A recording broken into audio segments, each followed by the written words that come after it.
तो दोस्तों, स्वागत है आपका अंजारा ये सॉन्ग में। आइए चलो आज बात करते हैं हम न्यूज़पेपर के बारे में। 23 मई 2026 है ना, 23 मई 2026। आज का दिन दैनिक जागरण में किया गया है। उद्योगपति है ना, अनिल अग्रवाल है ये। बिहार को आईपीएल टीम मुख्यमंत्री ने बड़ी जरा देखते हैं, बहुत बड़ी खबर है। स्पोर्ट्स के दृष्टिकोण से अगर बिहार के बारे में देखें, भारत की टी20 विश्व कप दिलाने वाले ईशान किशन और अपनी ताबड़तोड़ पारियों दुनिया में ख्याति बटोर रहे हैं। 15 वर्षीय वैभव सूर्यवंशी की प्रतिभा के दम पर क्रिकेट में बिहार का उभार फलक पर पहुंच रहा है। शुक्रवार को पटना निवासी रहे उद्योगपति अनिल अग्रवाल ने इंटरनेट एक्स पर इंडियन प्रीमियर लीग में बिहार के नाम पर बेमिसाल बिहार टीम होने और प्रदेश के खिलाड़ियों को अंतर्राष्ट्रीय स्तर की सुविधाएं देने की वकालत की। इसके जवाब में मुख्यमंत्री सम्राट चौधरी ने उन्हें भरोसा दिलाया है कि सरकार इस दिशा में मिशन मोड में काम कर रहा है। जल्द ही क्रिकेट को लेकर सकारात्मक कदम उठाएंगे। बिहार सिर्फ एक राज्य नहीं बल्कि एक इमोशन बताते हुए उद्योगपति अनिल अग्रवाल ने शुक्रवार को बिहार की खेल प्रतिभाओं को जमकर सराहना करते हुए कहा कि इस मिट्टी ने देश के कई बेहतरीन क्रिकेट खिलाड़ी दिए हैं। उन्होंने वनडे क्रिकेट में सबसे कम गेंदों में 2 शतक लगाने वाले पटना के ईशान किशन, सबसे कम उम्र में आईपीएल में वर्धापन शतक लगाने वाले समस्तीपुर के वैभव सूर्यवंशी, गोपालगंज के शकीब अल हुसैन की प्रतिभा का जिक्र किया। यहाँ पे उन्होंने हमेशा खेलती है कि बिहार अपने हक से वंचित है। उनका सपना है कि राज्य के युवाओं को विश्व स्तरीय खेल ढांचा, वर्ल्ड क्लास इंफ्रास्ट्रक्चर और पूरा सपोर्ट गृह राज्य में मिले, अपना होम स्टेट में, है ना। इस तरह की बात अनिल अग्रवाल ने किया है ना। वेदांता ग्रुप के फाउंडर हैं, जो लोग नहीं जानते हैं। और यहाँ देखिए वैभव सूर्यवंशी के बारे में भी चर्चा किया गया है। और ये है कुछ वैभव सूर्यवंशी व ईशान किशन के बल्ले की धार आईपीएल में होगी टीम बिहार, है ना। इस तरह की बातें कर दी गई है। देखिए वैभव सूर्यवंशी की अगर हम बात करें, इस आईपीएल में 13 मैचों में 1 शतक और 3 अर्धशतक के बाद से 579 रन अभी तक बना दिए, है ना, जो हाईएस्ट है। उसके बाद साई सुदर्शन का सबसे, और पर्पल कैप में अगर हम बात करें तो साई सुदर्शन, इसके बाद ऑरेंज कैप में ये दूसरे नंबर।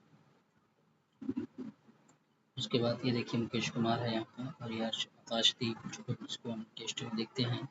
ये मोहम्मद इजहार, और ये अपना ईशान किशन, सार्थक रंजन, शायद ये पप्पू यादव के बेटे हैं। उसके बाद ये शकीब अल हसन। कल की मैच अगर आप बात करें, जो लोग देखे होंगे, विराट कोहली का विकेट लिया था, ये अनुकूल है। बिहार की प्रतिभा है, इसके बारे में बात की गई थी। आइए जरा यहाँ पर देखते हैं सबसे इम्पोर्टेंट खबर क्या है। अगले 5 वर्षों में होगी 1 लाख शिक्षकों की नियुक्ति, इस तरह की बात किया गया है। प्रत्येक वर्ष 20,000 पदों के लिए होगी परीक्षा। इस तरह की बातें हवाबाजी तो चलती रहती है, लेकिन दिया गया मुख्यमंत्री के द्वारा देखिए अब क्या होता है। किया गया शिक्षकों के स्थानांतरण को लेकर पारदर्शी एवं सुगम बनाने को लेकर शिक्षा विभाग एजुकेशन डिपार्टमेंट को उन्होंने निर्देश दिया है कि महिला शिक्षकों का जो ट्रांसफर यथासंभव गृह जिले जो उनका होम डिस्ट्रिक्ट है वहाँ पर दिया जाए स्तर पर। इस तरह की बातें की गई हैं, कुछ खास है नहीं। ये देखते हैं, और ये दैनिक अर्थ जागरण वाले पेज में क्या है इकोनॉमी की दृष्टि से, अगर हम देखें यहाँ पे ये वही बात कर रहा है बार बार कि ईवी लोन पर घट सकती है इंटरेस्ट रेट। और यहाँ सबसे इम्पोर्टेंट है कि 8 अरब डॉलर घटा विदेशी मुद्रा भंडार।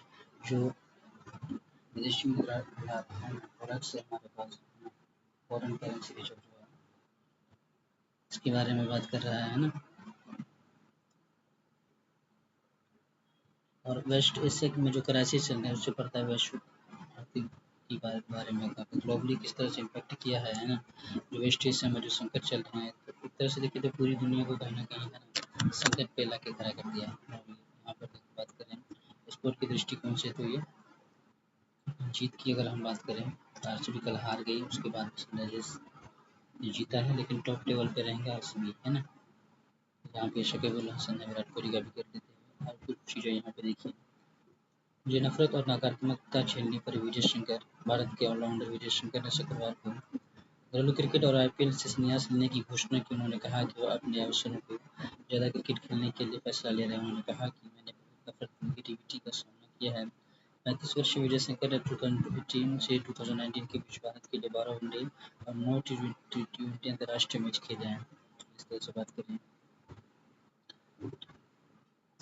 कुछ खास है नहीं आज के ऊपर। और शांति वार्ता की अगर बात करें, निर्णायक मोड़ पर लेकिन समझौता को ले अब भी सतर्क है ईरान। अगर हम बात करें परमाणु शांतिपूर्ण इस्तेमाल अधिकार नहीं छोड़ेंगे, लेकिन कुछ एग्रीमेंट हुआ यहाँ पे, जरा देखिए। और इस एग्रीमेंट पर ये शर्म पर कुछ कंडीशन लगाया गया है यहाँ पे, है ना। जमीन समुद्री जो हमारी जो लैंड है, समुद्र और हवा, ओशन पर और एयर सही सभी मोर्चों पर तत्काल व्यापक शर्त युद्ध विराम होगा। और फिर क्या कहेंगे कि नेविगेशन में और नागरिक और आर्थिक बुनियादी ढांचे को निशाना बनाने की आपसी प्रतिबद्धता हो, है ना। इस तरह की बात की गई है। सैन्य अभियानों की समाप्ति और मीडिया पर रोक करने की बात किया गया, और संप्रभुता की बात की गई इस एग्रीमेंट के थ्रू कंडीशन में। सोवरेनिटी हो और क्षेत्रीय अखंडता, है ना। रीजनल इंटीग्रिटी और आंतरिक मामले में जो इंटरनल सिक्योरिटी का मामला है, उसमें हस्तक्षेप ना करके, इंटरवेंशन ना करके, उसकी सम्मान की प्रतिबद्धताएं या कमिटमेंट जो भी किया उसको सम्मान करना चाहिए। और अरब खाड़ी अगर जब हॉर्मुज स्टेट की बात करें, और ओमान की खाड़ी में नेविगेशन की स्वतंत्रता की गारंटी चाहता है ईरान।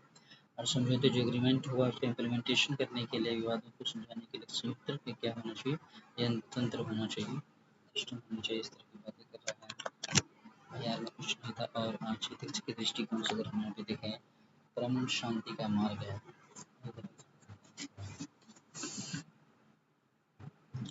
यह मानव जीवन यांत्रिक और एकरस होने के लिए नहीं बना है। मनुष्य का अंतर्मन मुक्ति की चाह रखता है, जहाँ उसका आत्मा स्वच्छंद होकर विचरण कर सके, क्योंकि ठहराव जहाँ जन पैदा करता है, वही गतिशीलता जीवन का लक्षण है। प्रकृति ने सभी मनुष्यों की शारीरिक संरचना समान बनाई है, इस तरह कहा है। यद्यपि बाह्य समानता के भीतर जो एक्सटर्नल इनइक्वालिटी है, उसके भीतर प्राकृतताओं और रुचियों को एक अनूठा वैचित्र छिपा है।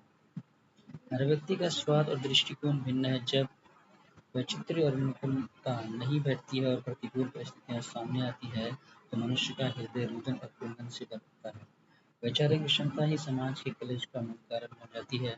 संप्रति मानव का स्वभाव अत्यंत जटिल, अनेक रूपों वाला और विचित्र हो गया है। यही संसार का स्वाभाविक क्रम बन चुका है, और इसी परिपाटी पर यह जगत सदियों से गतिमान। यही कारण है कि आज के इस युग में पवित्र जीवन, निष्कपट सुंदर मन वाले निष्पाप लोग अमूल्य रत्न की भांति दुर्लभ हो गए हैं, रेयर। ये जीवन यात्रा व्यवधान के साथ प्रारंभ तो हो चुकी है, परंतु संसार के कोलाहल में भटके इस प्राणी का ये ज्ञात नहीं है कि इसका अंतिम गंतव्य कहाँ है, ये अंत कहाँ होगा। जैसे जैसे मनुष्य भौतिकता जो मेटेलिस्टिक की अंधी दौर में आगे बढ़ रही है, वैसे वैसे उसकी जीवन मानसिक अशांति जो मेंटलिटी है पीस, उससे दूर हो जाती है। आज मानवीय हृदय असीम ईर्ष्या, द्वेष और संकीर्णता, नेरो और अंतहीन अंधकार से भरा हुआ है। परिणाम स्वरूप मनुष्य भीतर ही भीतर निरंतर व्यथित है, और उसके अंतर्मन में विचारों का एक भयानक झंझावात, तीव्र चक्रवात उठ रहा है। इस अशांति के मरुस्थल में केवल हमारी प्राणवायु की वह संजीवनी शक्ति है जो हमें अस्तित्व में बनाए रखती है। यदि इस अशांत मन को, स्थिरता को, स्टेबिलिटी की जो हमारी शांति है, मन उसकी स्टेबिलिटी और संतोष सेटिस्फैक्शन है हमारे अंदर, समत्व के बिंदु पर रोक लिया जाए, तो वहीं से उस परम शांति के मार्ग का उदय होता है, जहाँ पहुंचकर जीवन धन्य हो जाता है। और आपको दे दिया जाए एथिक्स के पेपर में कि परम शांति का मार्ग है, इस पर 250 शब्दों के बारे में लिखने के लिए तो कैसे लिखेंगे, है ना। उस तरह का एथिक्स कर दिया गया है ना। मिलते हैं नेक्स्ट वीडियो में। आज का कुछ खास था नहीं पेपर में, जो भी इम्पोर्टेंट था वो बता दिया गया है। मिलते हैं नेक्स्ट वीडियो में।